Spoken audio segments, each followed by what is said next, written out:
So if any of this sounds familiar, if you've lived through it or you're still trying to untangle yourself from it, then you need to know something loud and clear. You were not weak for wanting attention. You were not naive for craving safety. You were not foolish for trusting someone who offered you warmth. They knew exactly what they were doing. And you were never meant to carry that shame for how they twisted something sacred into something strategic. This is, I think, the deepest cruelty of weaponized affection. It distorts not just how you see others, but more importantly, how you see yourself.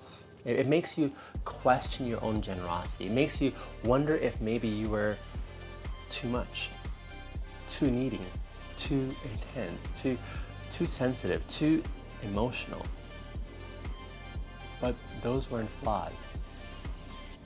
They were openings, places in you that were vulnerable enough to receive that love.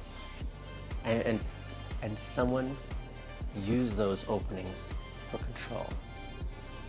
But it doesn't have to end there though, because the moment that you start naming it, that's the moment that you say out loud, that was not love. That was manipulation with a soft voice. It's then that you begin to reclaim your agency. And you start noticing the patterns. You start honoring your instincts, and you stop blaming yourself for shrinking so that you could preserve someone else's power. And eventually you just start walking differently. You no longer mistake intensity for intimacy.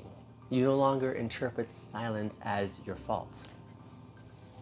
You no longer let affection become a leash. Instead, now you begin seeking out relationships that breathe instead of bind. People who offer care without conditions, or spaces that welcome your wholeness instead of asking you to earn your inclusion.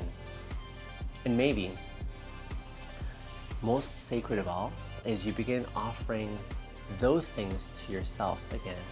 You begin loving yourself without leverage. You begin holding yourself with honesty and trusting your heart without apology.